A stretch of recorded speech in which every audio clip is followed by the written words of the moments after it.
বানিয়েছিলাম veg Manchurian. এর জন্য কিছু সবজি কেটে নিয়েছি বাঁধাকপি, ক্যাপসিকাম, গাজর, এগুলো কেটে কুচিয়ে নিয়েছিলাম। এবার একটা বাটিতে বাঁধাকপি, ক্যাপসিকাম, গাজর, পেঁয়াজ পাতা, রসুন কুচি, 2 চামচ ময়দা, 3 চামচ কর্নফ্লাওয়ার, কাশ্মীরি লঙ্কা গুঁড়ো, গোলমরিচ গুঁড়ো, নুন, সয়া সস, এই সব কিছু একসাথে খুব ভালো করে মেখে গোল করে নিয়ে তেলের মধ্যে ছেড়ে ভেজে তুলে নিয়েছিলাম।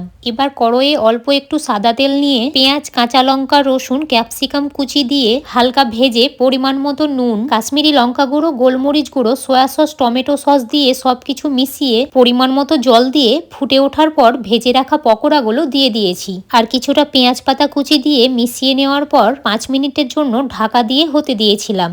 কিছুক্ষণ পর গ্রেভিটা যখন অনেকটাই ঘন হয়ে এসেছিল তখন একটু নেড়ে চেড়ে নামিয়ে নিয়েছিলাম। এইভাবে তোমরাও ট্রাই করতে পারো, খেতে খুবই ভালো হয়েছিল। বাটার নান আর চাউমিন সাথে ভেজ মাঞ্চুরিয়ান দিয়ে ডিনারটা সেরে নিয়েছিলাম।